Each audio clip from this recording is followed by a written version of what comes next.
Igbo bụ Igbo ekene m unu ndewo na BBC News Igbo. Onye anyị na-anọ tata bụ nnukwu mmọnwụ ka anyị na-etipụta tata. Ya bụ nnukwu mmọnwụ ga-atinye ọnụ n'ofu ihe ma ọ bụ abụọ bụ okwu akpụ n'ọnụ na Nigeria, ọ kachasị na mpaghara ọwụwa anyanwụ Nigeria. Area Fada ise Fada ndewo. Ndị Igbo na-ekene gị. Ajụjụ m mbụ bụ ihe gbasara ndọrọndọrọ ọchịchị, maka ebe anyị ga-atinye ọnụ karịrị akarị ka anyị bata kene na ihe gbasara na mkpụrụ ụbọchị one ma one ka ọ fọzi ka a họpụta ndị ga-achị obodo anyị bụ Nigeria. Peter Obi bụbu gọvanọ Anambra steeti wee rituo si na ya achọghọzi ịzọ ya bụ prezidenti na pati PDP, mana ọ gwabeghị anyị na onwe pati ọzọ ọ ga-aga n'ime ya. Kedu ihe ị hụrụ maka ihe anụnwa o mere? mụ ekwuola ya before ọwụ n'ụta ka m kwuere ya. APC na PDP onye nwe nne ha onye nwe nna, the same father the same mother. So mgbe m nụdụrụ na ọ nọ n'ime PDP, otu anya ka m jikwa elege nsị ịma ihe mebiri n'obodo anyị ịkpọta dị Jizọs Kraịst taa, ọ ga-afịa ya ahụ ndozi. ọ ga-afịa Jizọs Kraịst ahụ. Jizọs Kraịst ga-akpakwa agwa ọ kpara mgbe ọ gara ụlọ nna ya ga-ekwu inye ndị mmadụ ozi ọma, ya hụ ka eji ụlọ nna ya azụga ahịa. Ihe mebiri emebiera Chineke. So onwe mgbe m ji tụwa anya na Peter ga-anọdị na PDP a wee zọwa ọkwa ọ na-azọ, na ọ ga-enwe isi. So mgbe a batara, was it yesterday ka a gwadara m that lekwe ihe Peter Obi mere. Hey, masị aka gakwara ya because ọ ihe mụnwa chere na ọ ga-eme. Ịma na ụjọ na-atụ ndị mmadụ candidates a na-azọga ọkwa wụ ka anọdị na APC ha nwere reach, ha nwere nke a, anọdị na PDP ha nwere, but parties a PDP agụọkwala m ya n'egwu, agụ m Buhari pakango asị Atiku maasị Atiku na Buhari ọwụ the same 10 and 10 pence, APC na PDP ọwụ the same 10 and 10 pence. Agụchala m ihe a since because o doro m anya na ndị chiganụ na ndị nọ na PDP ahụ na APC ọwụ ndị bịara inyere Nigeria aka. Enyemaka anyị na salvation anyị ọ dị ebe ọzọ, ọwụ na APC or PDP. Ọ dị mma. Ugbu a Maazị Peter Obi pụrụ na ya bụ pati nke ahụ ọ nọbụ na ya bụ PDP. Kedu ihe ọ dị gị ka ọnya bụ ihe o kwesịrị ime ugbu a? Maka ndị mmadụ nwere olileanya, ọ kachasị ndị Igbo oge ọ pụtara na onye ga-emezi obodo apụtago, ndị ga-eso mezi obodo apụtago. Ugbu ọ rituru, kedu ihe ọ dị gị ka ọnya bụ ihe o kwesịrị ime? Anyị ga-enyegodu Peter because Peter bụ nwa afọ nwere ọgụgụ isi. Ama m ya, a na-amacha mmadụ amacha, but ama m ya. And otu m siri mara ya, otu m siri hụ ya, o nwekwara ndị dị ka Peter nọkwa ahụ, but ama m apụtachabe. So o dochabe m anya ndị ga-azọ ndọrọndọrọ ọchịchị a, o dochabe m anya, but onye kpọrọ m aha Peter nke ahụ ama m ya, and mụ che na o nwere ike imetakwa something. But ihe m na-eche n'ụbụrụ m, a ga-enyekwa n'ihe efe imekwada something, ọ Peter Obi ọ ga-ata ya mmiri ya sị ọ wụrụ ihe gbasara ọha na eze na a ga-eme ya meta ya otu ọ ga-abara ya ọha na eze mma, na ọwụ maka ndị ọjọọ ahụ na ndị a na kedu ihe ụnụ na-akpọ ha kabal, na ọwụ ha nwa ka Peter ga-abịa ifewe. Ọ gwụchala ihe m na-arịọ Chineke ma o nwekwara udiri mmụọ nsọ ahụ na kwụsị ike kwụsị ike ụkwụ akwụrụ ya jem because ọ chọkwa ndị ga-akwụ ya n'azụ hikwara nne. Ọ dị mma ndị mmadụ na-ene anya ka ama na ọ ga-aba pati ọzọ ma ọ bụkwa na guzobe pati nke ya ịmago enwe ndị mmadụ na-ekwukwe coalition. Ihe a niile bụ kepu na-apụta na soshal midia edekwa na soshal midia edesi na o nwere ike pati dịka 5 ma 6 ekpokọba onwe ha ọnụ nọ ndị a kapita ga-esobezi. I chere na ọ dị ihe a ka o kwesịrị ime? Ụdịrị ihe ahụ ka o kwesịrị ime na ihe ndị ọzọ dịkwa dị mma dị samsam because ọ wụrụ APC ọ wụrụ PDP onwe ebe eji azụ agazi. Ekwuola m ihe ekwugidela m ya for the past 6 years so o zuole as long as ọ bụ APC PDP. Ọ dị mma nke kacha mkpa bụ na ị chere na ihe a Peter mere bụ ihe o kwesịrị ime. Oh yes. Ọ dị mma enwere ihe a na-akpọ zoning pati ya nwegasịrị. PDP nwere zoning, APC kwa anyị amahụ maka m zoning nke ha mana o ruola ugbu a ndị mmadụ na-asị na o rukwa tọnụ ndị Igbo dịzị aka gasị na ya bụ pati bụ PDP ekwetazi na zoning. Kedu ihe bụ echiche gị na ihe gbasara zoning a? O doro n'anya nụnụ ndị kpọrọ anya asị ndị Igbo o doola anya awụ ihe taa o doro anya. Ama m ụjọ ha na-atụrụ ndị Igbo ama m ihe ndị Igbo mere ha ama m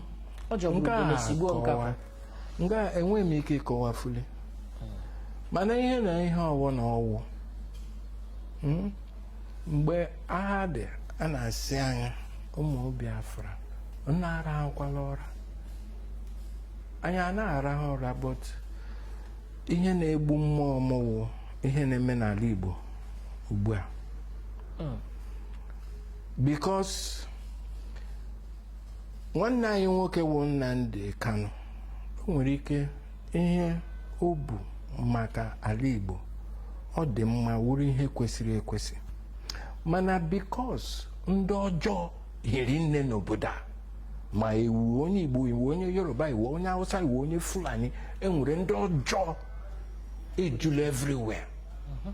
So ihe a nwanne anyị nwoke na-emewu Nnamdi Kanu ihe o bidoro ndị ọjọọ awụbala n'ime ya wụ ihe ha na-emezi ejizi aha ya eme mpụ ma na-ajụ ndị ụzọ ụlọ onye ọbụla asị ekewa ngwa were nụ Biafra gaanụ anyị ga-adịkwa ndụ na Biafra ahụ wuti ndị ọjọọ a batara nụ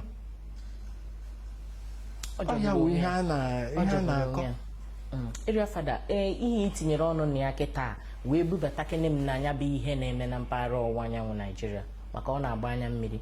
Ọ dị mma gị bụ onye na-esonye anyị na BBC News Igbo chetakwa zitere anyị ajụjụ gị na Facebook na Instagram anyị ka anyị jụọ Area Fada ka ọ zaa ya. Ine anya na mpaghara ọwụwa anyanwụ Naijiria ihe na-eme na-agba anya mmiri ka anyị malitegene n'ihe mere n'ụka gara aga na Ajali dị n'Orumba nwaanyị dị ime na ụmụaka 4 agbagbuo ya. Tupu nke ahụ mkpụrụ ụbọchị one ma one tupu mbọsị ụka ahụ eruo ka a gbagburu onye na-anọchite anya Agụata na State House of Assembly nke Anambra bee ya isi bee onye bụ aide ya isi were isi na-agba egwu na soshal midia o wee bụrụ ihe na-agba anya mmiri. Anyị ga-abịa na nke ihe gọvanọ kwuchara maka o mere ka o si wee gwa mmadụ okwu na mgbede nya ndị mmadụ okwu kwuo ihe dị iche iche ọ ga-eme. Anyị ka ga-abịa na nke ahụ. Kedu ihe i chere na otu nchekwa dịzi ugbu a n'ala Igbo maka egwu ji onye ọbụla? Kedu ihe i chere maka ihe a na-eme ndị a na-ebezi isi mmadụ na-atụghị egwu maka ọ bụghị omenala Igbo? Kedụkwa nwanne m nwaanyị kedụkwa ihe m ga-eche onye jọrọ njọ ọwụ otu a ka esiri kụziere anyị ọ ya wee ha nkwuga na mmadụ nwere ike bụrụ n'obi ihe ọ chọrọ ime ka ọ bara ọha na eze ọ dịrị ha mma once ndị ọjọọ ma batara na ya wee ihe because ndị ọjọọ ejule n'ala Igbo because aghọta m otu m ga-esi biri n'ụlọ ebu ụlọ ya wụrụ ụlọ m na-achọ ịkpa ike ma na-akpa ike n'ụlọ m mana ndị amatekwu na ndị ọjọọ nwere ike wụbatara m n'ụlọ mebishie ụlọ m onye chọrọ ịkpa ike ya pụọ n'ama gaa kpa n'ike, ọkpachi ike ya alọta, akpọọ ya dike, ọkpachi ike ya alọta. Ị ga-anọkwa na ya bedroom ebe ị na-ehikwa ụra, ebe ị na-echedo onwe gị, gị anọdụ nga ahụ na-akpa ike, anapụzie gị bedroom ahụ, ele nga ị ga-ehi. Mana ihe ọjọọ nọ na Naịjirịa ohere nne, mana ana m ekwu mgbe niile na anyị nwa we are to be blamed because anyị hapụrụ ihe ọjọọ a, ya takezie over. Ọ na anyị bidoro tiwe mkpu si anyị aga ekwe, maybe anyị ga-adọpụta something before now. Enwe nke a na-akpọ sit at home na-eme ugbu a na South East. Mbọsị Mọnde ọbụla onwe ihe ọbụla ga-eme, ịnwa anwa apụta iro ụbọchị Mọnde nsogbu. Abịazịa ndị nke a sị na ha bụ ndị IPOB sịkwasị pụtawa, na ha sịkwa onye ọbụla nọdụ n'ụlọ, mana ịnwa anwa apụta iro ifu ihe ga-eme gị. Ihe a na-emebi akụ na ụba South East. Kedu ihe ị nwere ikwu maka ya bụ sit at home ha tinyere? Ikwuchala ya na ọ na-emebi akụ na ụba South East. Ọ na-ebute ụgbọ aghara, biznes anaghị aga ọfụma. Already anyị wụ ndị ajụrụ ajụ, anyị wụ ndị emeriri n'agha Biafra.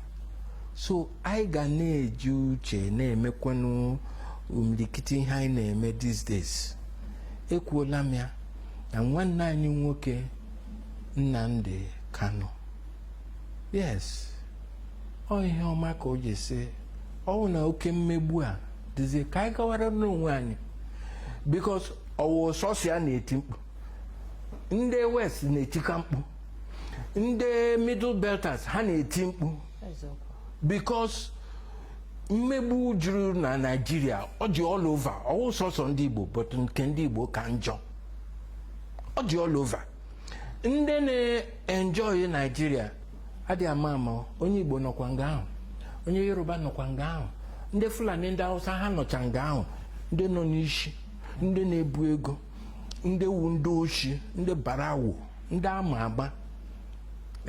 Ọkwa ruo nga ahụ ha na-akpa nkata ahụ, ha dị united nọ, ha ncha niile nọ like this. But o ruzie si ka eme ihe kwesịrị ekwesị, ihe dị mma ga-adị ọha na eze mma, ya wụrụzie nsogbu. Religious intolerance na-asụ anya na bekee. Ị na-anya ịfụ na nke ahụ bụzi ihe ọzọ, bụkwa ihe bụ dị ime kwọrọ nwa n'azụ n'obodo anyị bụ Naijiria. Ọnya bụ arụkwọ nwa a na-ekwu okwu. Egburu nwata nwaanyị nọ n'ụlọ akwụkwọ maka na o kwuru okwu na WhatsApp. Kedụkwana ihe ọ sị na WhatsApp ahụ? Ihe nwe okwu na WhatsApp abụghị ihe kwesịrị ịna ndụ ya n'iyi. Deborah, ihe okwukwo ihe kwesịrị na ndụ ya n'iyi. Nke a onye ọgwụ onye ugwu o merekwa na ugwu na Sokoto ka o mere. Na Sokoto. O webụrụ ya na onye ọbụla ebe ọbụla ị nọ na Naịjirịa egwu a na-atọ gị. Kedu ihe mmadụ ga-eme na ikwu okwu? Kedu ihe onye nke a ga-agwa gị na ikwu okwu? Ọ dị mma ka anyị batazie n'ihe gbasara ndị Igbo na ịtụ vootu. Biko nye ndị Igbo kwukene okwu maka na ndị Igbo adaeje na ebe anyị na-ekeje weta voters kaadị ha. Ije na ụlọ ọrụ ndị Independent National Electoral Commission, ihe a ga na-agwa gị bụ na voters kaadị ndị Igbo dọrọ ebe a, na ndị Igbo enweghịzi ntụkwasị obi. Biko kedu ihe ị nwere ikwu maka ihe dị etu? Ọ jọrọ njọ nụ, because ọkwa ụmụ ihe a, ụmụ anyị ejighị uche awụ ọfịa ọkọchị na-enye anyị nsogbu, na-adọchieta anyị azụ. Because otu m siri mara my people in the past, ọnọdụ ha nọ na Nigeria adịghị suppose nọ like this. But anyị nwa ji onwe anyị. Agwala gị na mmalite interview anyị na-eme na ndị ọjọọ wụbata n'ihe a na-emebishi ihe. Now, I see that ọkwa nke a na-ebe Jesus Christ, it is well. Jesus ga-abịa echi, ọ ga-abịa nwanne echi. Nna nna anyị ha manụ Jesus, ha ma Jesus, but they had a way of worshiping and everywhere was peaceful before he wetara anyị Christianity, wetara anyị Jesus Christ. Yeah? All na asị that no by numbers. Kedikwa n'ihe ga-anabụ ụmụ Igbo, young Igbo people. Gaanụ were nụ vote a, gaanụ pụta in numbers. So, ọ wụrụ ihe asị nọ as per numbers na-eme, anyị nọ dị a. Ọ wụrụkwa nke asị na a ga-akụtụ ya n'ọkpọ, anyị nọkwa dị a. Anyị alụọla agha Biafra. Anyị nọ dị a. Isi n'elu na-abịa, anyị nọ dị a. Nke ga-asị that o emechakwa anyị abawa mba bewe akwa na a na-emegbu anyị, ma ịchọ ịgwa ụmụ gị, ịgwa friends and family, gaanụ were nụ PVC unu weta na ya. So asị nọ by numbers, anyị nọ dị a already. Ka anyị ga-abịa sị that onwe everybody should sit down. So ha ekewezi ihe, ha eke nke anyị erute anyị etiwe mkpu. Mgbe ahụ na anyị awụọla anyị nwa mere onwe anyị nọ. So ọ dị mma ana m agwa ụmụ Biafra, ụmụ Igbo niile, gaanụ nweta PVC. Onye gwara unu na PVC wetagodu ya ka anyị jidegodu na pocket. So ruo mgbe ndị asị na ndị mmadụ ga-apụta n'ugwu, anyị apụta n'ugwu. Ọnwụ mgbe ahụ, o ruo mgbe ahụ a na-achọ ndị mmadụ, onwe onye na-ahụ nke ọjọọ ya. Ọ dị mma ka anyị nenezie, ịma na iso na kọmiti udo iso na kọmiti udo ewepụtara na Anambra, ka mmadụ kene ka ọrụ unu dị tupu anyị abịa n'ihe gọvanọ Anambra kwuru ụnyaahụ. Onye gwakwara anyị anything, anyị amakwa ihe gaganụ, you know. Before eme announcement ahụ, ama m na o nwere ka Anambra si dị kịta. So ekpere ka m na-ekpere Soludo, because ọ dị ka ọ batara na ebe ụmụ agụ ihe ọjọọ niile juchara. Ị na-ahụ ihe na-eme na Anambra kịta. So ekpere ka anyị ga na-ekpere ya, because mgbe ọ batara izizi 1 or 2 weeks after ọ bata, mgbe e mere ihe a announce, ọ kpọrọ m na onwe m masị nwanne ele nke m ga-emere gị. Ya sị m lee si ọ ihe kwesịrị ekwesị, but mụ a ga-eburu ha ga busowe ụmụnne m. Maybe anyị ga-achọ ka anyị na ha ga-esi kpaa, ka ewetatụtụ aka small, ka anyị were hụ ụzọ, were hazie ihe. Masị ya ekwetakwara m ekweta o, but ka nchemigodi ya, because awụ nwa afọ rajuru mmiri, ana m like ichebu ihe imiriously. Yeah. Ọ kpọrọ m dịka on Thursday, masị ya nyegodu until Sunday ka nche na m ga-akpọghachi gị, gwa gị ihe obi m chetara na ya wụ okwu, mana alikiri m ihe ị na-eme, jide ka iji. And mụa enwere m nchekwube na ịdị ready, ị chọrọ ịrụ ọrụ. Ya ruo Friday morning, news ebush everywhere. Masị Chineke otu gọọmenti si arụ ọrụ, echie dịkwanụ ka ya mara ihe. Because ajụrụ m ya nsị, ele mgbe ị ga-ala ka ibido? Ya sị m after Easter, n'ọka fọrọ time ode. But ụjọ abịa m the next day, anyị kpechara ekwu ya, masịkwa okay, nothing spoil. But since then, nwanne m nwaanyị, ụtọ mụ na gị nọ nga na-ahụ gị na-ahụ m, anyị na-ekwu. Nwa bụ onye mekere kpịkọm, ọ gwa anyị, detara anyị leta, ọ na-akpọrọ anyị si ngwanụ oge eruole. So anyị amadị ihe na-aga. Ihe anyị chega ka enyekwa anyị the next order. Anyị amara na ihe anyị ga-eme. Ọ dị mma ka isi wee kwuo ya, maka ndị mmadụ na-ajụ anyị ase, a na-ezitere anyị ozi na ihe na anyị mail anyị na-asị anyị kedu maka kọmiti udo eseti, maka mmadụ dị ka Iyom Bianca Ojukwu nọkwa ebe ahụ na ndị ọzọ niile. Onye ka Owenu nọkwa ebe ahụ. Asị ka ezi ihe ha rụpụta na anyị chere nọ ndị dị etu, mgbe mmadụ dị ka Eri Afada nọ n'ime, na ọ ga-akanwu obi kpọọ ndị ahụ nọ n'ime ọhịa na-emebisi obodo. Ma gwa gị, n'obodo nke m, my home village, about 4 years ago, ụmụ boys na-akpa ike. Ụmụ boys, young boys, ha eruchabe 16, ha bu egbe agagharị broad daylight, na-anapụ ndị mmadụ ihe. Ya ka ọ pụtara 4-5 years ago, boys a na-akpa ike n'Ugwuta.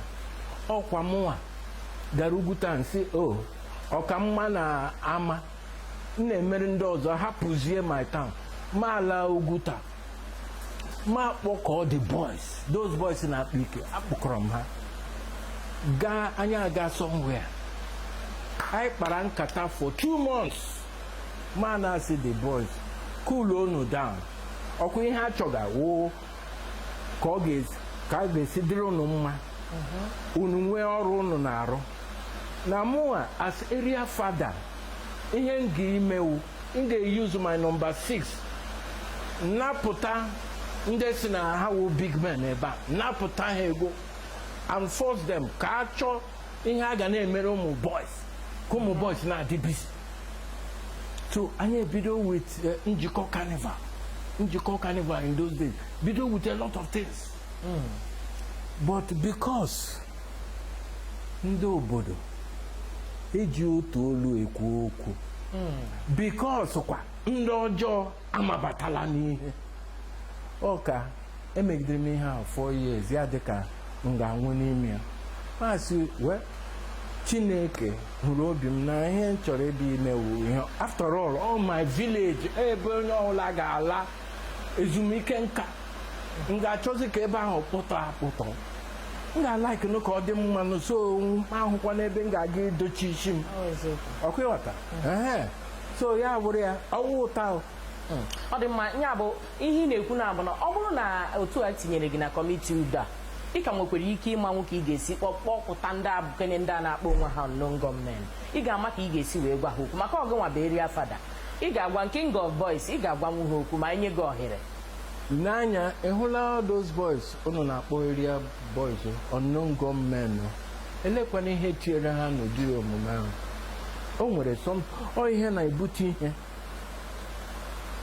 Mụa onwe nata awụ m Jizọs, awụ m Chineke. So ana m ele mmadụ ibe m na-ajọ ọjị na-asị na ewu onye ọjọọ ma ewu onye ọma. Who holy? Onye dị holy? Mụa ma na-adị m holy. Onye wụ onye ọma? Onye wụ onye ọma. So ọkwa ịkpọkọ otu ahụ m mere n'Ugwuta, kpọkọ ụmụ boys ka anyị kpaa ihe a, bute na uche unu, na-ebute nke m, anya ahụ kpaa ya ọnụ. Because onwe ihe ị na-eme, ị ga-alaikigide imegide ihe ahụ, ya bụrụ na ị pụtara otu ụbọchị agbagbuo oge gị anwụọ, ị bakwara ndị be gị uru ọzọ. So ka anyị mara otu anyị ga-esi na-ewedata aka, but werekwa tactics. Ọ bụrụ na o nwere ihe anyị chọga ka ndị gọọmenti mere anyị ihe, anyị chọga ka the community mee ihe, anyị makwa otu anyị ga-esi kụnụkọ ha eme ihe ahụ anyị chọrọ. Ọ bụrụ na ịgbagbuchi mmadụ, ọ bụrụ na ị na-emegharị ihe a, ọ dịnụ mma. Ọ dị mma. Gọvanọ Chukwuemeka Oputa nwere ihe o mere ụnyaahụ maka ya bụ ihe daziri ju ya isi, o wee kpọọ ndị Anambra niile wee sị na ọ na-enye 10 million naira onye ọbụla ga-ejide onye bere ndị a isi, onye bere Maazị Okechukwu Okoye isi, na ọ ga-enye ya 10 million naira. Sikwa na onye ọbụla ga-ejidere ya ndị ọbụla bụ ndị nọ n'ime ọhịa na-akpa ike niile a na-egbu isi mmadụ were ya na-agba bọọlụ na okporo ụzọ, na ọ ga na-enye 1 million naira. O kwuru ihe dị iche iche. Ma landlord ọbụla ejide gị na ọnụ ụlọ gị ka a nọ na-akpa ike a, na a ga-akwatu ụlọ ahụ maọbụ gọọmenti eweghara anya bụ ụlọ. Ahụkwa n'ime ọhịa ọbụla ejidere mmadụ n'ebe e nwere kampụ ndị asịbọ unknown gunmen, n'obodo ga-eweghara anya bụ gọọmenti ga-eweghara ya. Igwe obodo ahụ ga-ata ahụhụ, ndị PG obodo a ga-ata ihe dị iche iche. O depụtara na ya bụ ihe, ma bọọsụ ma ndị filling station ọbụla gbanyere ndị na-atọ mmadụ fuel, ụmụ ihe ahụ niile bụ ihe o kwuchere ụnyaahụ. Kedu ihe ị nwere ikwu maka ya bụ adreesị Soludo kwuru ụnyaahụ? Ịma na o nwere ebe ihe na-eru, ya wụrụzie mmakasị anya ka eji esere. onwe mgbe m jiri chee na Anambra ga-abịa dịzi ụtọ ọ dị kịta.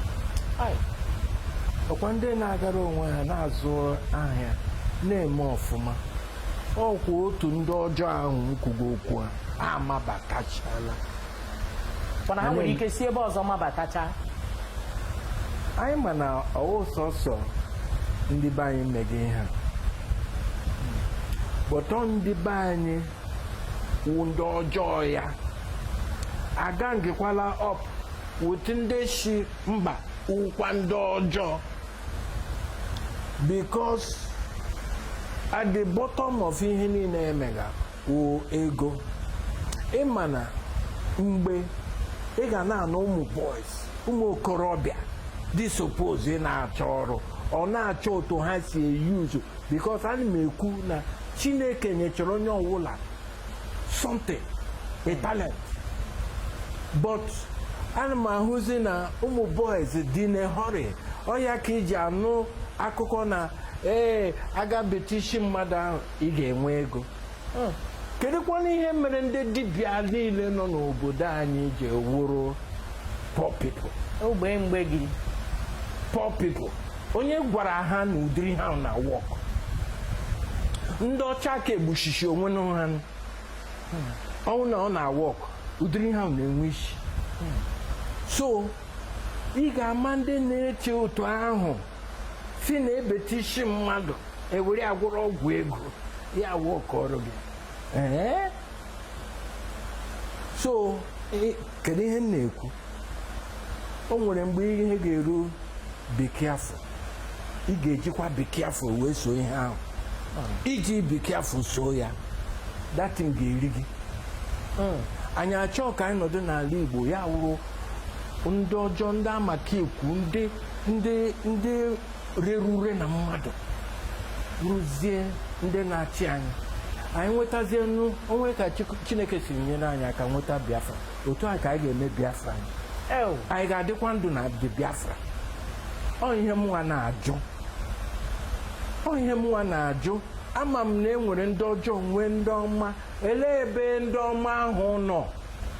Na-apụta dịkwa, because ọwụ na ndị ọma ga-aga zụcha n'okpuru bed because ụcha ọtụga ha. So that means inyela ndị ọjọọ permission ihe sọrọ ha mee. So ọwụ na Soludo na-agụchichi ihe a ga-eme.